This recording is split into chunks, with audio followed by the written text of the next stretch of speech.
Rahayu, rahayu, rahayu. Dulur-dulur Jawa, seluruh sak Jawa, sak Nusantara. Sugeng rawuh dulur-dulur ngger-ngger. Tah bagus-bagus. Sering orang katakan, sering itu berkata Arab digarap, Jawa digowo. Arab digarap, Jawa digowo. Ya sudah lah, kalau aku barat diruat ya Mbah. Jawa tak gowo. Saya nggak mau menggarap yang lainnya. Kalau misalkan bergabunglah. Aku tak mau bergabung. Kalau bergabung nantinya kau jangan sampai sesat. Kalau mau ikutlah. Aku tak mau ikut-ikutan. Tapi kalau kau ikut, jangan sampai kau terpeleset.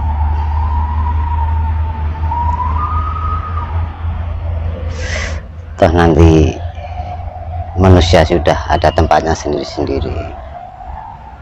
Saya tak tergiur janji surga, tak jera takut di neraka. Tergiur janji surga, tak jera di neraka. Takut-takut di neraka, tak jera. Tak kepingin saya diiming-imingi wanita. Masuk surga ngikutin ini loh, tidak mau.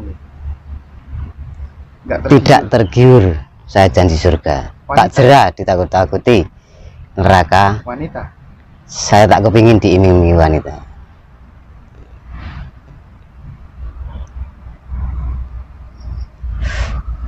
Karena semua itu, ya itu nanti ada jalannya sendiri-sendiri, atau mentempuh seperti itu kita pun tidak mengerti. Makanya sering orang sekarang yang gencar-gencarnya, yang paling diburu mungkin tentang Kang Makrifat atau Mbah Tasawuf itu. Kang Makrifat tentang Mbah Tasawuf.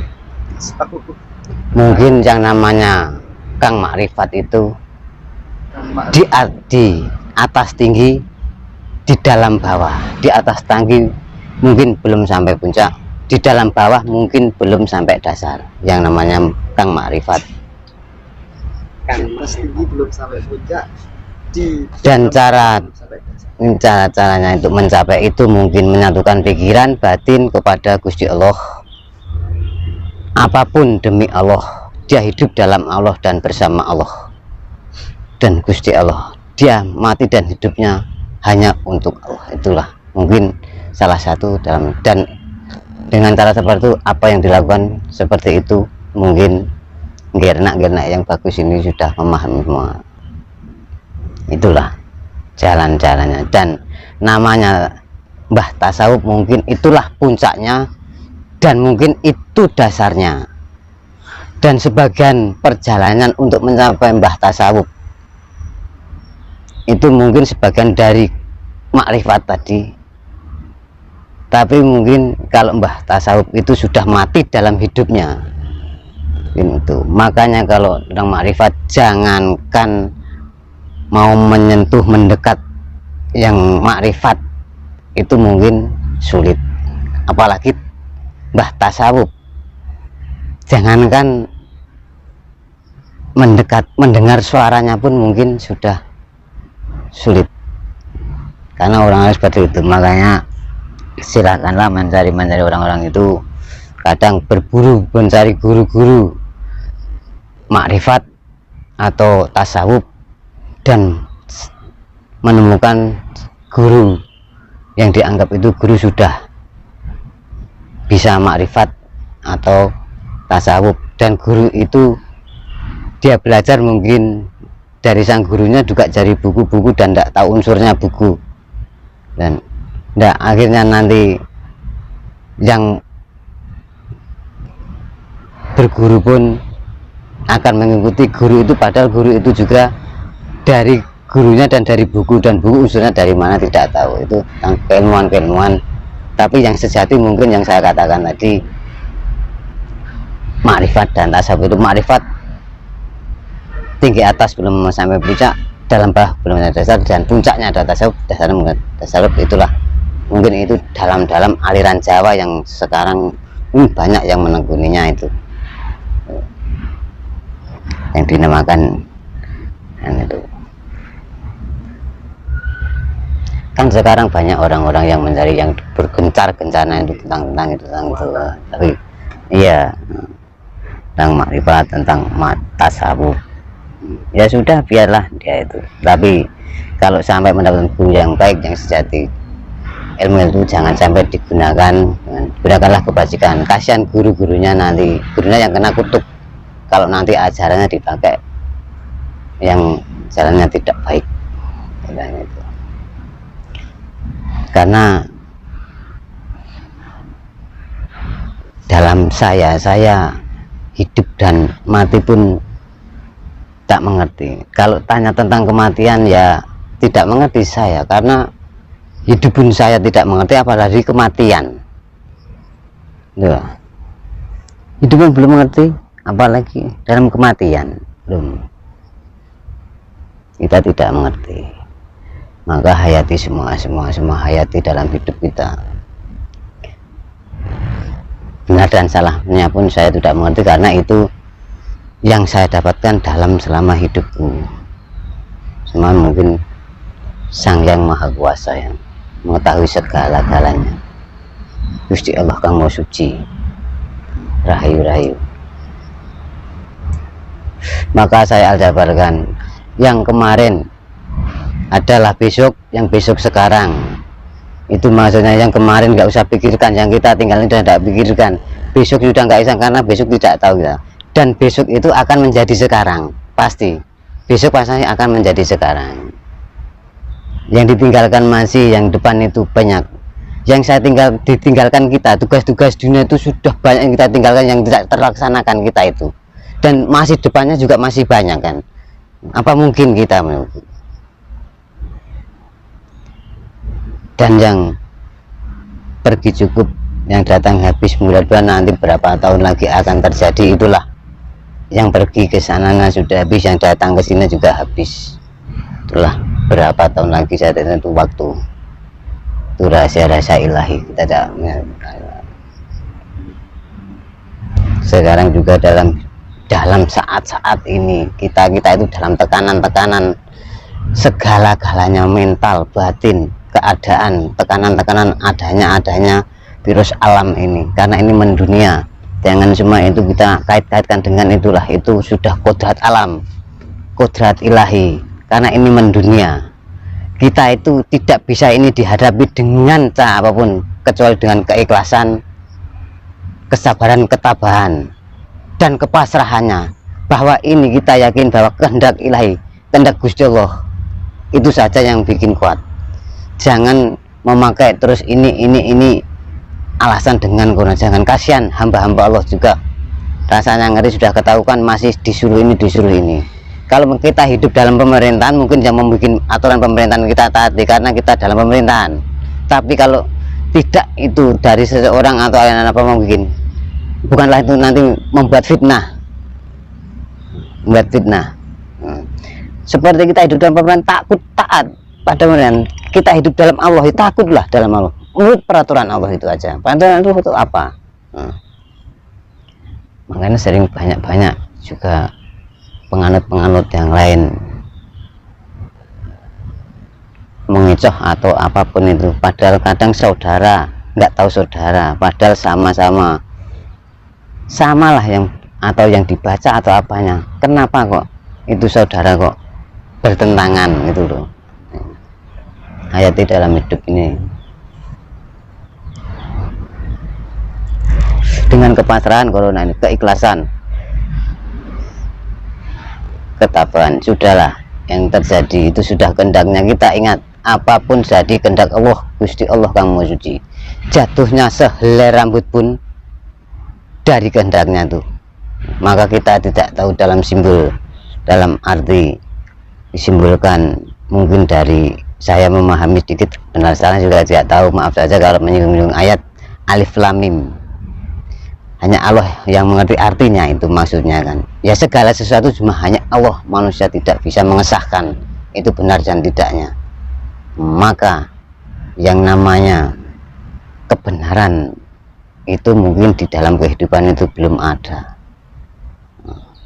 Terus sekarang yang dalam dibicarakan dari dahulu saya dengar satrio piningit, satrio pinilih, satrio adil. Satrio piningit itu kan dipingit. Satra itu kan gelar pemberani atau pahlawan, bukan manusia. Pemberani lah. Saat yang namanya sudah menjadi satra itu satra pasti jujur, keluhuran itu. Ya dipingit, Jawa sudah dipingit berapa ratus tahun. Itulah satria piningit itu ya, Jawa ini yang Jawa. Pinilih, tetap pinilih. Jawa itu tetap terpilih, Jawa itu. Dunia pun, jagat pun, semua pun, alam pun memilih Jawa ini yang terpilih. Nah, satrio adil, ya adil Jawa. Jawa itu adil, seluruh dunia merasakan kok Jawa itu. Yang namanya dibahas-bahas seperti itu ya sudah, hanya saja cerita-cerita yang ini. Kadang pemahaman ini dikaitkan ini dengan, ya sudah monggo, tapi dalam ininya seperti itulah.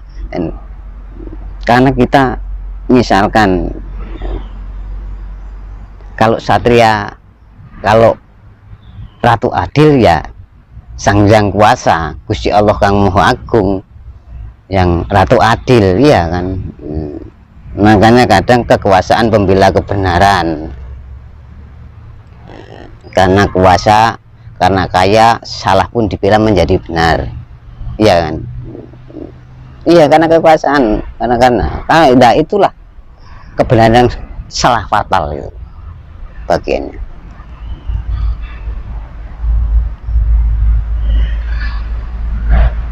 Dari penghayatan hidup, dari kitab-kitab misalkan ada juga yang saya pahami, dari yang saya dapatkan dalam kehidupan. Mungkin dulu-dulunya itu salah, jadi tidak mengerti itu pun. Yang saya dapatkan dari dalam hidup saya, salah benarnya Gusti Allah ingkang Maha Mangertos, Sang Yang Widi. Islam adalah agama yang terakhir. Selain Islam nggak diterima.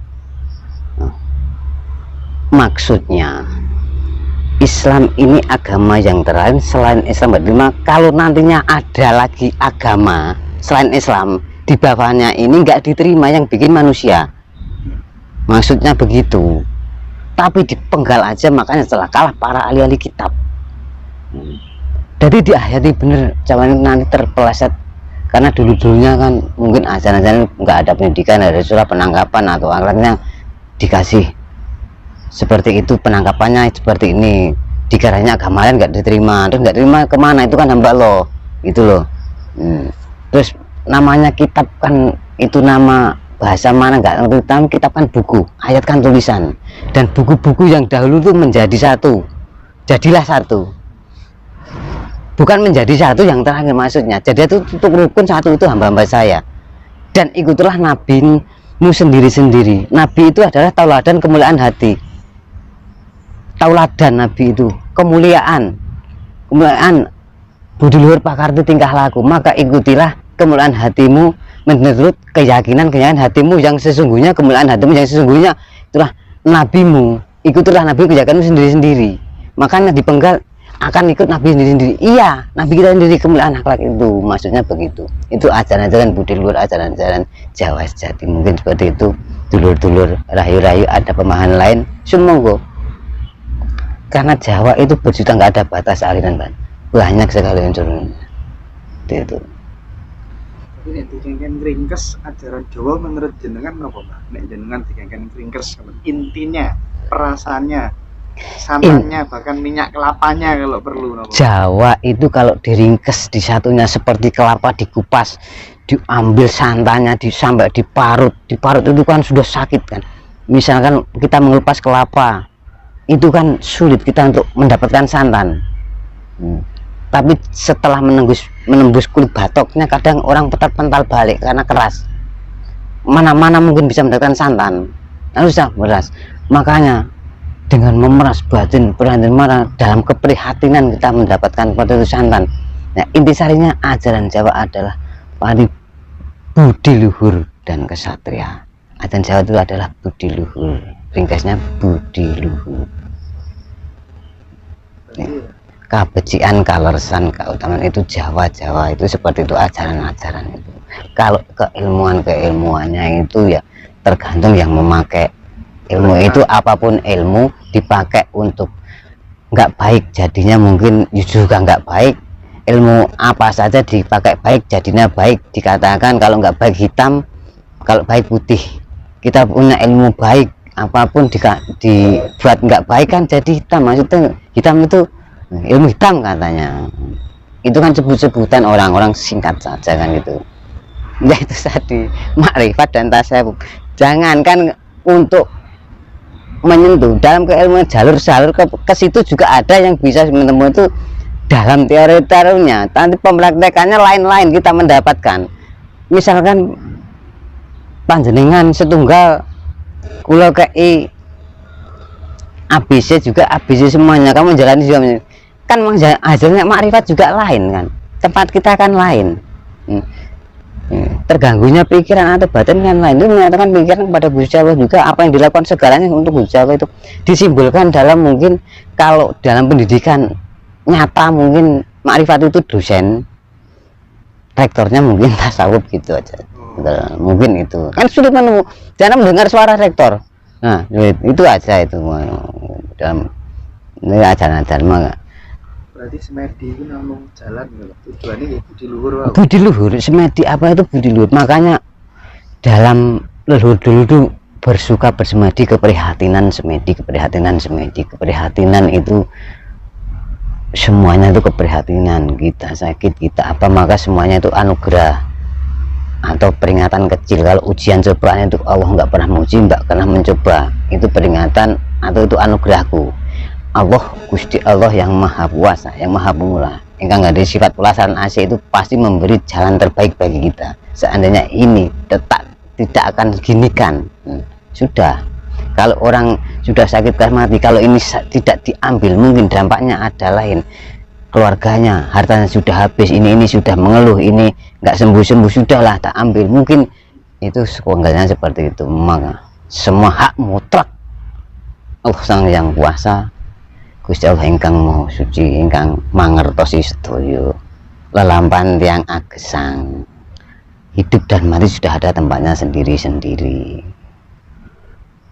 Kita cerita tentang mati, tentang apa banyak. Kalau Jawa mungkin ada juga yang tahu tempatnya itu ada jalan-jalan itu ada, tahu matinya ada. Jawa itu lengkap, tapi tetap mengarah ke budi luhur. Jawa itu budi luhur.